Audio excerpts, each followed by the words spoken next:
Presiden Joko Widodo mulai bekerja di perusahaan kertas PT Kraft Aceh setelah menamatkan kuliahnya pada 1985.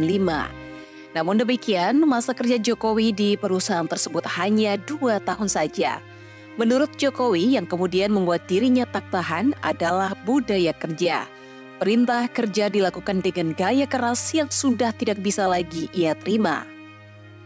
Suruh-menyuruh berlangsung sangat otoriter. Padahal kinerja telah berjalan cukup baik, itu membuat saya kerasan.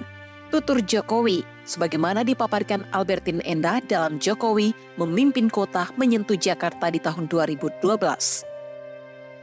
Akhirnya pada 1987 Jokowi pulang kampung. Dari tabungan yang diperoleh dari gaji, dia pun ingin mencoba berbisnis. Sektor industri kayu atau mebel lantas menjadi pilihannya. Namun untuk memulai itu semua diperlukan modal besar. Sementara duit yang dipunyai Jokowi tak mencukupi. Mau tidak mau dia harus menjadi karyawan lagi. Beruntung dia diajak kerja oleh saudaranya pemilik perusahaan kayu bernama Miono. Bisnis Miono mulai dari mebel, lantai kayu dan berbagai kebutuhan rumah tangga. Kendati bekerja bersama saudara, Jokowi tidak mendapat keistimewaan. Dia dipaksa menggergaji, menyerut kayu, mengecat, termasuk mengangkut barang ke kontainer. Setelah setahun, barulah Jokowi bekerja ala kantoran. Dia kemudian ditugasi desain, pemasaran, hingga pengelolaan sumber daya manusia. Semua dinikmati, saya belajar banyak, kata Jokowi. Hingga pada akhirnya, keberanian pun muncul dari Jokowi. Setelah punya pengalaman dan modal pinjaman bank sebesar 30 juta rupiah, dia mendirikan perusahaan sendiri pada 21 Februari 1988. Namanya CV Rakabu, berdiri di kios kecil yang berada di daerah Kadipiro, Solo. Pada tahun tersebut, Indonesia masih dianggap macan Asia. Pertumbuhan ekonominya cepat kala itu. Gambaran itulah yang membuat Jokowi percaya langkahnya berwirausaha tidak salah. Pada tahun-tahun pertama karyawannya hanya 3 orang. Bersama-sama Jokowi seluruhnya bertugas di sektor produksi. Tak jarang Jokowi membawa pulang pekerjaannya ke rumah hingga serbuk gergaji kayu mengudara ke seisi rumah. Prosesnya memang tak mudah, begitu juga saat memasarkan barang. Kala itu Rakabu adalah pemain kecil dan tidak ada yang mengenalnya. Terpaksa Jokowi harus jemput bola. Dia mendatangi setiap rumah yang sedang dibangun untuk menawarkan furniture. Ada yang berhasil tetapi banyak pula gagalnya. Namun upayanya perlahan membuahkan hasil. Keberhasilan inilah yang membuat bengkelnya tak pernah sepi dari suara bising gergaji. Setelah modal cukup banyak, Jokowi memberanikan diri ekspansi ke Jakarta pada 1990. Di ibu kota dia mendapat order terbesar sejak awal Rakabu berdiri. Total ordernya mencapai 60 juta rupiah. Dia pun bergegas kembali ke Solo dan mengerjakan itu semua. Naas ketika barang telah jadi dan sudah dikirim ke si pemesan kabur. Duit 60 juta itu kandas, Jokowi kena tipu. Seingat ibunya, Sujiatmi, kasus penipuan ini membuat Jokowi sangat terpuruk. Sebab bisnis yang dia rintis dari nol terpaksa bangkrut akibat keteledorannya. Sampai dia pun harus menganggur dan bekerja serabutan selama berbulan-bulan. Jokowi kerap datang ke rumah dengan wajah murung, selalu kelemprak-kelemprak atau tidak bersemangat. Kata Sujiatmi dalam buku Saya Sujiatmi Ibunda Jokowi tahun 2014, karya Francisca Ria Susanti dan Christine. Saya ingat Ibu terus memberikan semangat kepada saya untuk tetap optimis untuk sekolah di mana saja.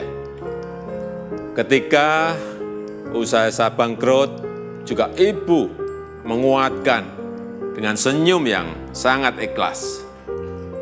Seakan mengatakan untuk terus berikhtiar, terus tetap berikhtiar. Agar Jokowi tidak terpuruk, Sujiatmi mengeluarkan semua tabungan dan meminjam ke bank untuk modal usaha senilai 30 juta. Dari sini usaha Rakabu pun bangkit. Permintaan furniture mulai banyak. Kali ini tidak ingin mengulangi kesalahan yang sama, sebelum memulai produksi dia menagih uang muka terlebih dahulu. Di waktu bersamaan, Jokowi pun mendapat modal dari perusahaan gas negara sebesar 500 juta rupiah. Modal inilah yang membuat Jokowi giat berekspansi dan berani melakukan ekspor. Pabrik dan karyawan juga mulai banyak. Sejak 1991, Jokowi kerap bolak-balik Solo, Jakarta, Singapura untuk menjajakan furniture Rakabu. Dari Singapura, Jokowi kerap mendapat pesanan belasan kontainer berisi barang-barang kayu. Inilah awal mula kesuksesan Jokowi. Dalam kurun 1994 hingga 1996, produksi mebel Jokowi melesat. Total, dia punya 8 pabrik, ratusan karyawan. Praktis, kekayaan Jokowi pun meningkat. Dia kini sudah mampu membeli rumah sendiri di Solo setelah bertahun-tahun kontrak. Saat periode krisis 1997-1998 dan bisnis orang hancur, Rakabu justru makin moncer. Diketahui kala itu, Rakabu mulai merambah pasar Australia, Amerika, Prancis, Timur Tengah, dan tentu saja Asia. Sejak inilah Jokowi mulai merasakan manisnya perjuangan berwirausaha. Relasi Jokowi dalam perdagangan lintas negara juga meninggalkan sejarah tersendiri bagi Jokowi. Salah satunya terkait nama Jokowi itu sendiri. Warga negara Prancis Bernard Sin merupakan sosok yang pertama kali memanggil Presiden Joko Widodo dengan sapaan Jokowi. Bernard menilai Jokowi sebagai sosok yang bisa diandalkan dan dipercaya. At that time, I was impressed by his maturity. His eye, really smart and alive.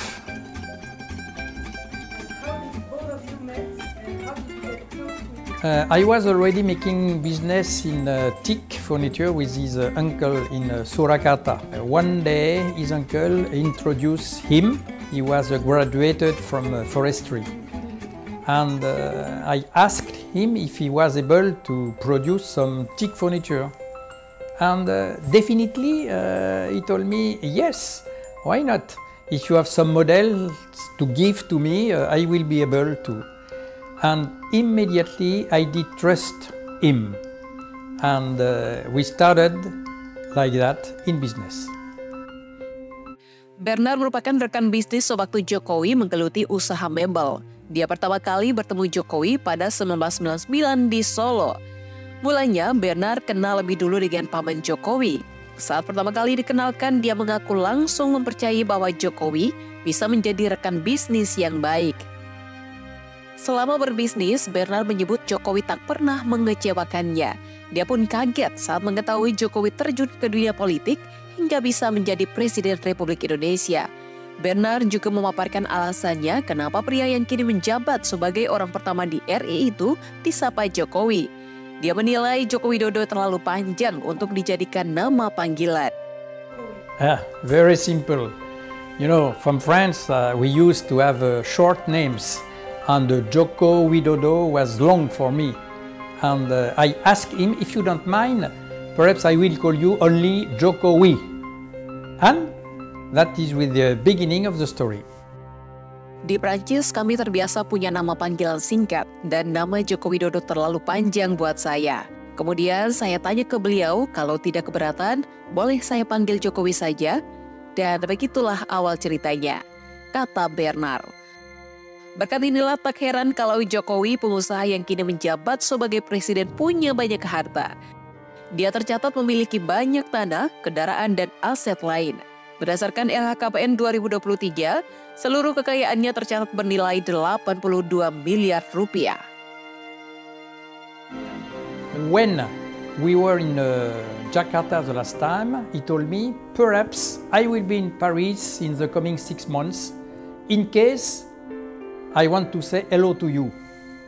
I was sure it was not possible for now a president. But in fact, one Sunday, I received a call from the embassy, Indonesian embassy, and I received the request from Mr. President. He wants to see you tomorrow afternoon.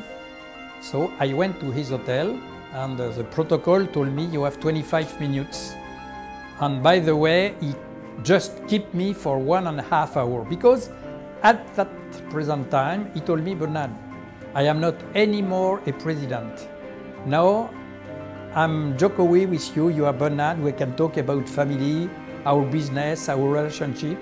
And I had at that time my brother Jokowi.